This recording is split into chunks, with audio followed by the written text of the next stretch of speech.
All right. Hey, everybody. So as Cynthia said, my name is Colleen Schwab. And first and foremost, I want to thank the leadership of Chapman and everybody for having me out today. This is such an exciting topic that I get to be talking about innovation. I get to be talking about building a culture that supports entrepreneurship, that supports, building ideas from a moment of a spark of insight, taking it into a proof of concept, taking it into commercialization. It's an exciting journey to be on. But truthfully, if you would have told me 2 years ago that I'd be standing on the stage as a representative of Amazon and talking about culture of innovation, I would have told you that there was no way in heck that that was going to be me. I didn't aspire to work for Amazon, to be quite frank, when I started my career. I aspired to be innovative. I got to work at a lot of nonprofits early in my career, raising millions of dollars for shelters of survivors of domestic violence. I started statewide drug prevention education programs. I built affordable housing in high wealth communities. I've done a lot of things. And prior to joining Amazon, I spent 6 years doing economic development, working with startups, working with big business, small business from all across the globe, and wanting to build and diversify a local economy. And so coming to Amazon was a shift. And the reason why I made that shift was because, when that phone call happened, and they said, hey, would you consider interviewing for this job? And I said, but then I sat back and I thought about how in my career, I thought that I did a lot of innovative things, especially in the nonprofit sector. I cut my teeth a lot in the operations and marketing communication space. But when I actually sat back and looked at myself, looked at my career, looked at my trajectory, and I said, I have no idea how a company like Amazon went from being this bookseller in 1994 to this multi-pronged, massive business that it is today. And I thought, heck, there's got to be something in that water that they're drinking that enabled that type of growth and that scale. Because I think a lot of us sitting in this room, right, if we could come up with that idea today and be, where Amazon is that many years later, we'd do it in a heartbeat. And so when I realized that I had my own gap in knowledge in that area, I chose to take that step forward, that leap forward into a world that I never thought that I was going to step in my career, so that I could learn about Amazon's culture of innovation, but then also take the opportunity to evangelize that so that others can also be inspired and learn that same journey. Because at Amazon, a lot of what we get is we get questions about how does Amazon innovate? How do you guys do it? And so what I'm going to talk to you about today in our culture of innovation is not just, it's not us saying that this is the way to innovate.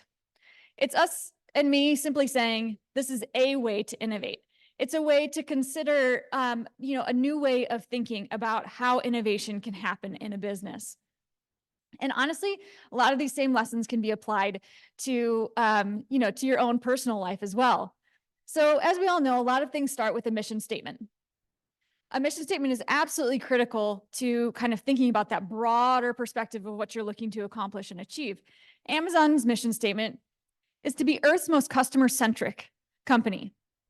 Now, this is super broad in nature, right? It doesn't talk about a particular industry. It doesn't talk about a particular type of customer. It doesn't talk about a size of a business or whatnot. It's just to be Earth's most customer-centric company. Now, where you get a significant amount of specificity in this, though, is that it's customer-centric. And so at Amazon, everything that we do truly does start with the customer, and we work backwards from that.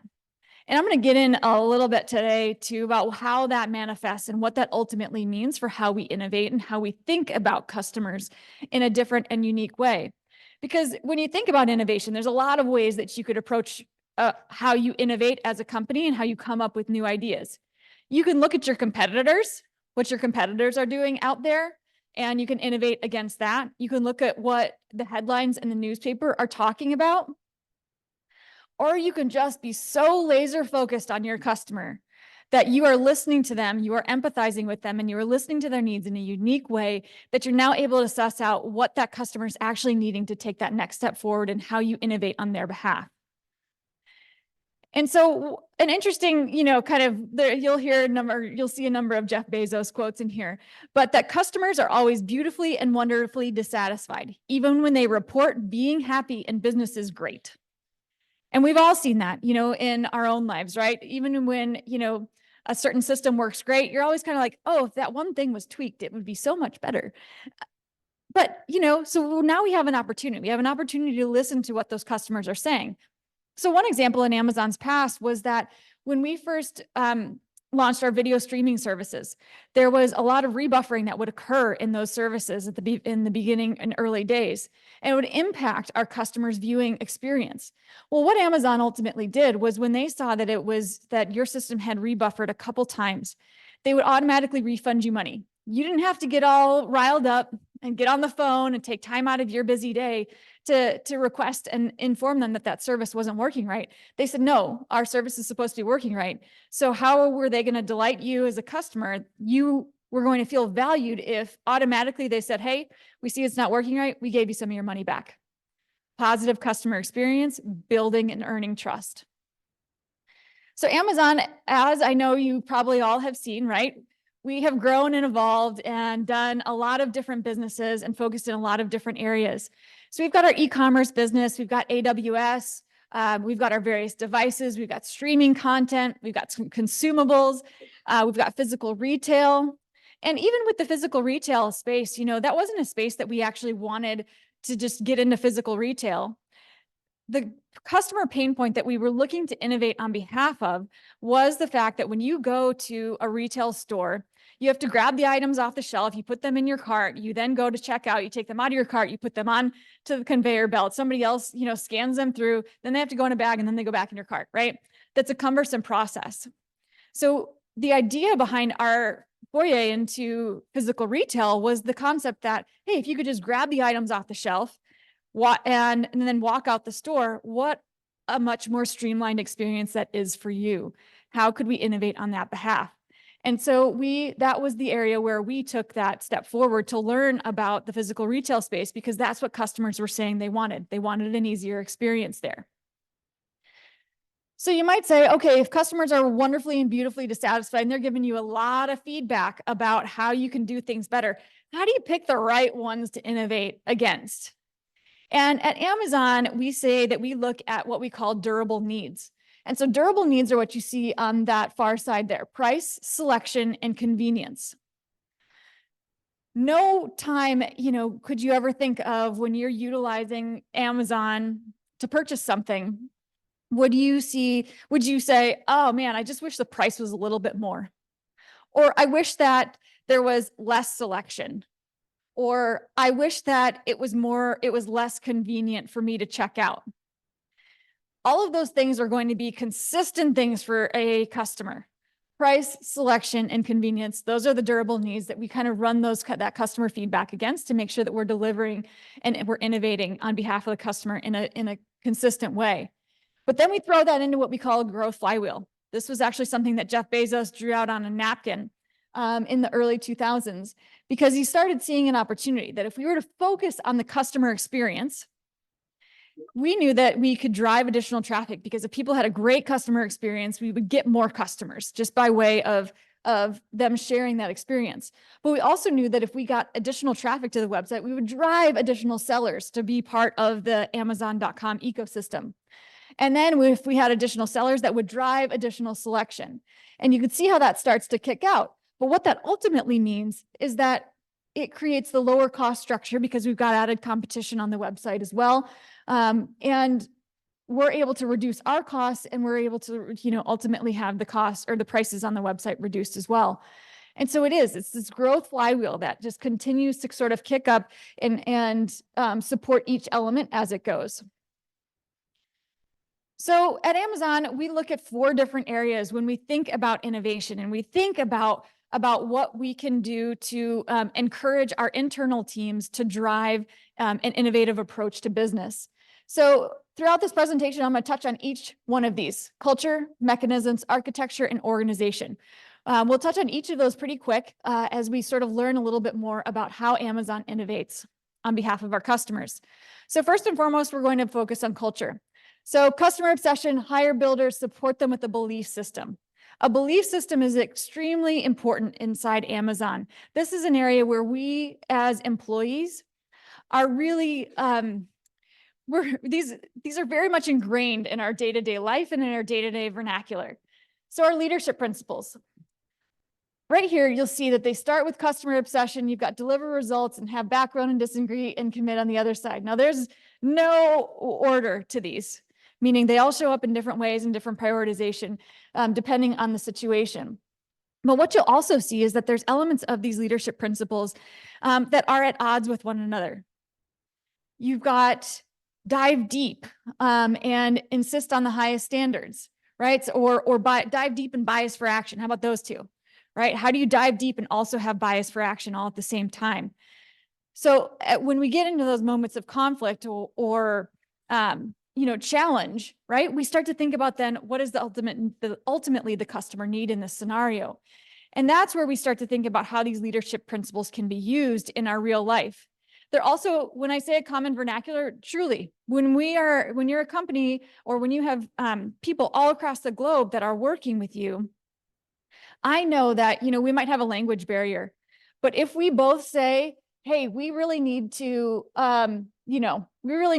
insist on the highest standards and learn and be curious in this scenario, we know exactly what each of us mean. There is no question about what it means. So these are truly things that you will hear in a conversation daily at Amazon, because our leadership principles are ingrained into our hiring process. They're ingrained into our review process. They're ingrained into everything that we do across the organization. And keep in mind, these are not just set in stone. They continue to evolve. In ones that we recently added were strive to be Earth's best employer and success and scale bring broad responsibility. We added those in 2021. And then also know that it's unless you know better ones, every employee is encouraged to bring up new ideas for leadership principles that we should be considering for the organization. So an example of one of these that we'll dive into a little bit more is invent and simplify. And a big piece of this is that thinking about innovation it's not just these big grand gestures. It also can be the small things where we take a small action, but when you multiply that against a lot of scenarios, it becomes a big impact. But we also have to accept that we may be misunderstood. A lot of times when you're innovating, you're coming up with a new idea. The people around you might think that you're crazy for doing it. But that doesn't mean that you stop, right? You just have to accept that you may be misunderstood for a period of time as you continue to tell your story. An area where we were misunderstood for a long time actually was in the development of the Kindle. I actually have a first generation Kindle here as well. But what makes this device so unique is that when Amazon released this in 2006, we weren't in the hardware space. We weren't in the space where e-readers were being produced. In fact, there was other people that had already produced e-readers before we ever did. But what we realized and what we were listening to our customers saying was that they wanted a better product. They wanted a product that was going to better meet their needs. And we thought that we could deliver that. But a lot of people around us were saying, well, you're a bookseller. You sell a lot of books. Why would you create an e-reader and, kind of kill your main source of business? But we saw an opportunity because our customers were asking for something better. So we developed the mission statement for the Kindle of any book in any language in under 60 seconds. That's what this was really all about originally. And when we think about who the customer is for this, we get very specific in our customer profiles. So this was about a customer that was on their lunch break at work. They were sitting in their car, they were reading their book, and they finished their book and they still had 30 minutes left. And what did they want to do? They wanted to read another book.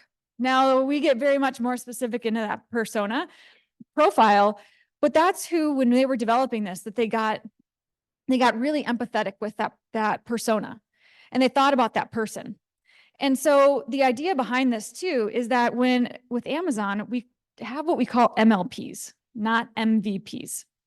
So minimum viable product versus minimum lovable product. So an MVP, right? That viability insinuates that, hey, it's something, how are we going to get the thing over the finish line so that we can release it? A lovable product is, how are we going to prioritize the thing that our customer is absolutely going to love? Maybe not everything is going to be perfect about that product, right? But how are we going to prioritize the thing that the customer is ultimately going to love? For this product, we want the words on the pages to feel as if and look as if they were jumping off the page in their own way. just as it would if you had a physical book in your hand. And so for this, when it was released in 2006, the way the words are on the screen here, and anybody can come up and look at this at any point if you want to, but the way the words are on the screen there, that was what was going to generate our minimal lovable product. So how did it pop off the page? And so we were misunderstood for a while in this regard, but ultimately we found that the Kindle was a huge opportunity and could meet a customer need. And so now you see the many, many iterations of that Kindle that are out today. All different persona types were created for the one that was by the, that can get wet, the one that you can use to read at night, all different types of customer personas. Another area where we were misunderstood is with AWS. This is the scalable infrastructure backend side of our business. This is what Amazon used to kind of scale the .com business, is the infrastructure that was created. When we created this to help our business grow, we ultimately thought, hey, this could help a lot of other employees. But a lot of people said, well, no, come on. Like, is this even secure if we were sharing information out on the cloud? How does this actually work? And ultimately, we believed in this so much that we knew the technology that we had created could help others. And now we see businesses of all shapes and sizes, from enterprise to solopreneurs, that are utilizing AWS to scale their operations. Bias for action is another one of our leadership principles. So many decisions and actions are reversible. Others are not, but we sometimes forget that first part, that they're actually reversible. So at Amazon, we have a concept called, is it a one-way or a two-way door? A one-way or two-way door is essentially telling us, hey, when we're thinking about a decision, is it easy for you to go back? If you make that decision and move fast, can you just go back? And if it doesn't work, you just go a different direction. No harm, no foul. We often say at Amazon that if we can, once you have about 70% of the information about a particular direction, you take that move. You take that step and you move quick, because speed sometimes is better than perfection. And that's how you get to test and innovate to make sure you're moving in the right direction. So for us, a two-way door might look like starting a new data center or a new distribution facility. That is what a two-way door is, right? For us at Amazon, that needs a lot of decision making. That needs a lot of the right people at the table to be able to make that decision. A two-way door, right? You're out and back, and no harm, no foul. So we always encourage people to move fast within Amazon. Don't belabor a decision that doesn't need to be belabored. Next, I'll talk about our mechanisms. So these are encoded behaviors that help to facilitate innovative thinking and decision making. So a mechanism for us is a complete process. It's a virtuous cycle. You're able to, look at a pain point, figure out a way to fix it, create a mechanism around that, and then deploy that so that other people are not having to go through sort of the pain work to have to figure it out as well. So one of the systems at Amazon is actually that we have is in the image and likeness of what Toyota has on their production line. It's called the and-on cord. So the and-on cord is that anybody in the Toyota production line, if there's an error that they catch along with the production of a vehicle, they're able to pull that cord, it stops the entire production line. Game over, stops it. And you might say, oh, that could cost a lot of money. Well, so could a recall, if something wasn't right in that production process. So every employee, regardless of their rank, was able to pull that cord. It wasn't just an executive leadership move that they could do. So that was what, when Jeff Bezos was actually sitting with an employee in 2006 at our contact center. Somebody was calling in, they had received an item, and before this customer could even say what the item was, the employee that Jeff Bezos was sitting with, she looks at him and says, oh, I know what this one is. It's going to be another table that was damaged. And sure enough, that's exactly what it was. It was the same table that was damaged, and that customer was upset that the table was scratched when it arrived. The customer service person hung up the phone, and Jeff said, why you knew, how did you know that? And she said, oh, this person has called many times, we've gotten this same response about this product multiple times. And he realized there was something missing in the system. So the mechanism that he deployed was that any person on that receiving end of that phone call could click one button, and that item was going to be removed off of Amazon's website immediately. And then it was going to be triaged and get to the right department so that then that pain point that customers were feeling could be fixed before more customers would buy that item and have that same pain point. Again, driving that customer obsession, point. We want customers to ultimately be happy because that's ultimately how the business ends up succeeding. So one of our flagship mechanisms that we have is called working backwards. So working backwards is a way at which we think about, starting something with the end in mind. Out of that process is, a true obsession with customer. It starts with the customer. We really start to think about who the customer is, what they need, and get executive alignment with that. A typical working backwards workshop is like 8 to 12 different people, but you have customer representatives in that, along with executive leadership, along with a leader from IT, all of them coming in to make sure that we're understanding this. Because the idea behind this is that when we're creating these various artifacts that come out of a working backwards workshop, we're not just kicking a press release over to marketing and say, send it out into the world, see what they think. No, we want all of those right people in the room in the beginning. So these are the questions that we look to ask in a working backwards workshop. You might look at these questions and you're like, simple. But a lot of times what we start to see is that with these 5 questions, when you start to get into them and you start to get the right people around a table, you start to realize that not everybody's in alignment. And so they start to kind of go back and forth on who actually is our customer. Is it the patients? Is it the nurses? Is it the doctors? Is it the administrators? Everybody's coming at it from a different experience, but if you don't define the customer from the very beginning, it's hard to innovate on their behalf and fully empathize with them in the process. So out of that comes this working backwards artifacts. A press release, again, this is not intended for the media. This is intended for us to be able to understand what we are looking to create with that future end state in mind. We also have FAQs, forcing ourselves to think about what are all the questions from an internal team perspective that they might ask, and what are all the questions an external team might ask. And then we create visuals as well. So these visuals are the idea that not everybody sees everything on paper and words and understands it, but we want to make sure that we also see a workflow of how that innovation would be utilized in the real world through visuals. The idea behind these documents too, and the document writing culture that we have at Amazon, is that it truly does democratize innovation, meaning you can take these documents because you have everything well spelled out in these documents. Now you can give that to somebody else and allow them to learn about what you are trying to innovate and get their feedback. Feedback is an important piece of this process. And how we became a document writing culture actually is the fact that there was somebody that was presenting to Jeff Bezos many moons ago. And this was when we were still utilizing PowerPoints internally. And he had his speaker notes and he was presenting Jeff Bezos, and it was, he was kind of fumbling through it because it's Jeff Bezos. And so he was kind of struggling with that.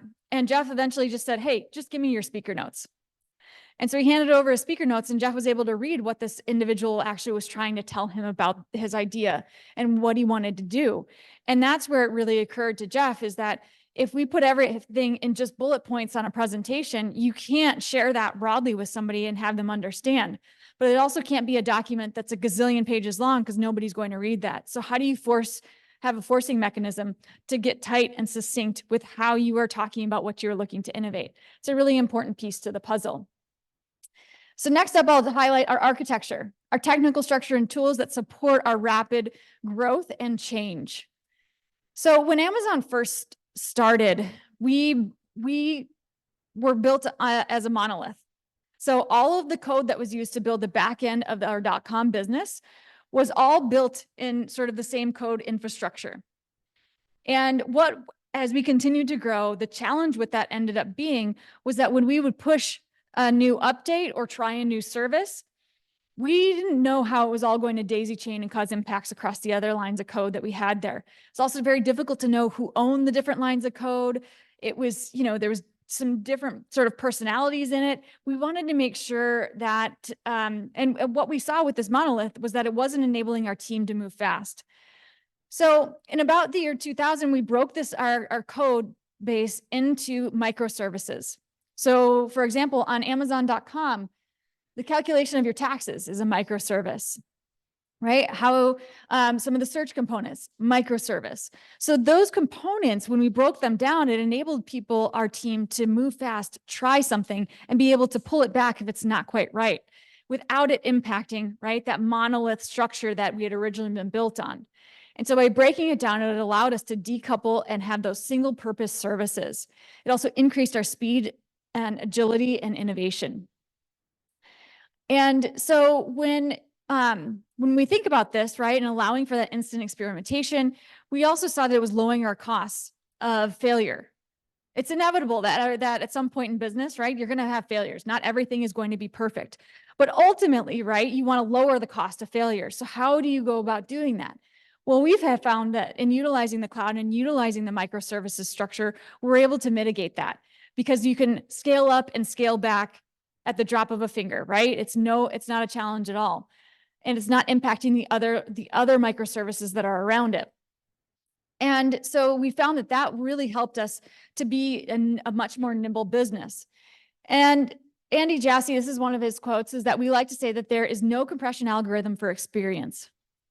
And so that means at Amazon, we have worked with every type of customer. We have worked with every type of entity out there, every culture, whatever you can imagine. We have been able to sit alongside them and innovate along with them. And that is a really important piece of the puzzle because we are able to have those empathetic moments with each different customer. Last topic I'll cover is organization. So at Amazon, we hire builders. We view that when they get to the starting line, it's just the beginning. When they get to the finish line, it's still the beginning. And so we really want to make sure that the people we hire are really inspired by the work that they are doing and that they never see anything as the end. They only see opportunities. And so we really look for that type of attitude and behavior. A uniquely Amazonian term that we have actually is called about how we structure our teams for innovation is called two pizza teams. The idea behind this is that our teams, our single-threaded ownership teams, do not get any larger than can be fed by two large pizzas. So you're looking at about 8 to 12 people or so for a two pizza team. And the reason for this is because when you start to get into more, a larger size team, communication breakdowns are just inevitable. Not everybody's on the same page. And so we want our teams to be able to move fast and stay nimble. And the idea behind it at Amazon is that you see a problem, you own the problem. And so when you start owning that problem, you're developing your own two pizza team. You're getting the right people. What developers do you need? Do you need a program manager? Do you need somebody from marketing? Who do you need to develop that team?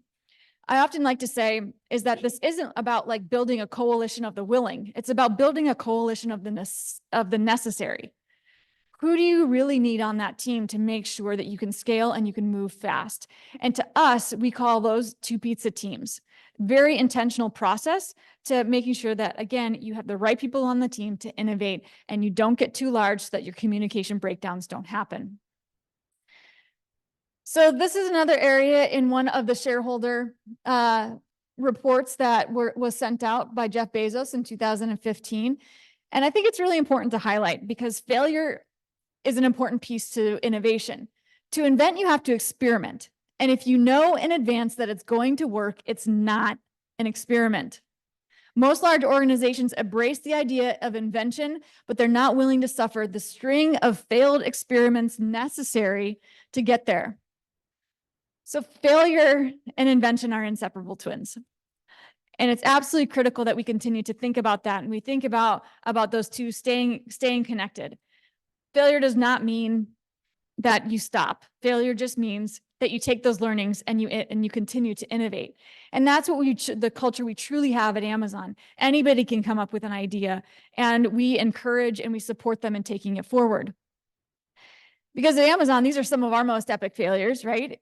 That you probably have heard of. So not everybody knows that before we had the marketplace, we actually launched auctions in 1999. Total bust. It was a failure. Then we swung and hit again with Z shops. Also a total bust and a failure. And then we finally landed on marketplace. And obviously that's what you know today. But we wouldn't have gotten to the product that we had with marketplace if we didn't fail at auctions and Z shops. Because out of those failures come a correction of errors document. And we're starting to learn about why we failed, why we didn't succeed in that, and what we could do better, but also where we can apply those technologies from those two other areas and then be able to take them forward into the marketplace. Like what worked? Let's carry that forward. What didn't? Let's not carry that forward. But what do we learn from it, and how do we think about that differently? In 2014, we released the Fire Phone. I don't know if anybody in this room actually remembers the Fire Phone, but that was also an epic failure, right? It wasn't the right product for the right audience at the right time. It just simply wasn't. Amazon took a $170 million hit as a result of the Fire Phone failing. Significant loss. But I'm sure that you all could imagine that the Fire Phone and thinking about voice technology, how those lessons from the Fire Phone were applied to devices that we all know today with Alexa and the other voice activated devices as well.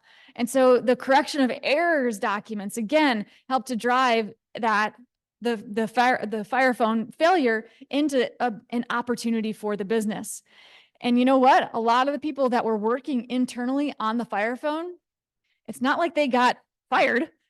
They ended up being able to work on those voice activated devices, which is a really important piece to the puzzle too, right? Because Amazon invested a lot into the learnings of those employees to be able to get them to where they are today, in innovating with the lessons that they learned.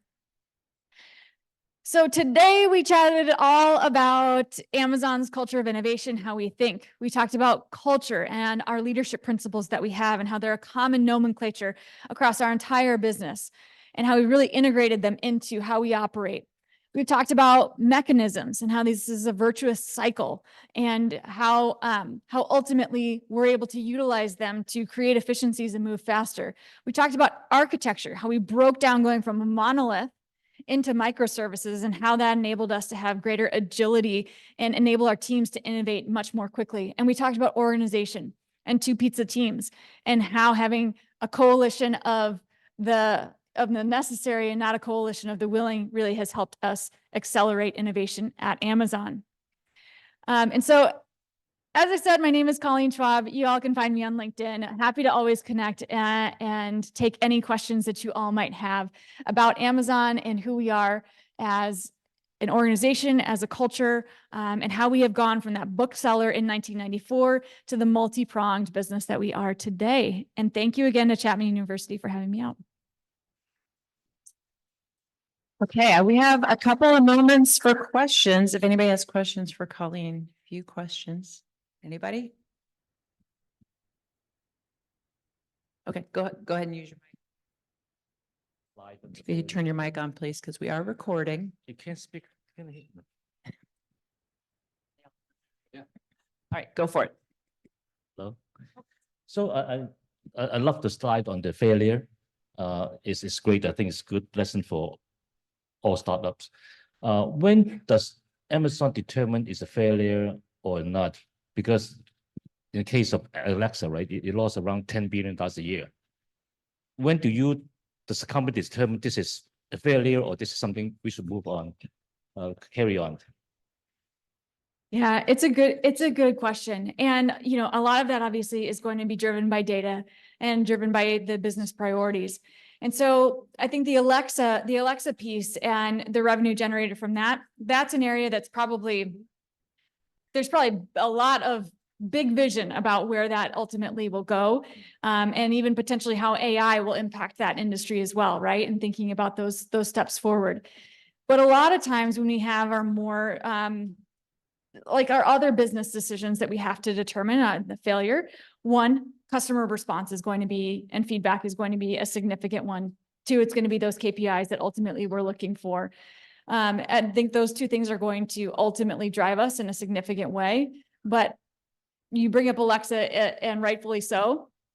But I will say, I think that some of those are strategic business decisions from a long time ago that, pot committed and being able to move forward and a lot of Andy Jassy level discussions on that one, I'm sure. Okay, other questions? Hang on. Facing innovation, how do you guys decide between, hey, this is something we just need to continue to tweak and hey, find it and get it to a point where it's a good product in the market versus, hey, this didn't work out, time to shut it down? Yeah. And so that kind of aligns to in a way to the first question too, because what you'll see is a lot of times with Amazon, we're releasing our services at that 70% mark, because if we were to get it to what we thought was 100%, we would be sitting on products a lot longer. But it's the customer feedback that ultimately is going to help us drive and innovate to take it to the next level. And so, I mean, yes, there's going to be go, no go points in that, but a lot of that, especially in our services or product out realm, it's going to be driven by customer feedback, because ultimately our whole goal is to have those minimally lovable products that people are going to say, wow, I want this, and then yearn for the next iteration of it. Thank you. Hi, any more questions? Oh, So when you talk about culture, which is quite strong in Amazon, what are some of the mechanisms that you use to embed the values and the culture in the teams? Yeah. So everything that we do is based on those leadership principles, right? And the way that we integrate those is, I mean, it's truly, I can't stress enough that I have multiple conversations a day where leadership principles are dropped just as if you were saying, what did you have for lunch today? It's in the same way. It's just a part of our common nomenclature. And so our culture truly comes through being able to also, no matter the area of that you as an employee are focused on, if you have an idea of how to impact the business elsewhere, you're strongly encouraged to do that. You're strongly encouraged to write a document, to make your case, present it to leadership.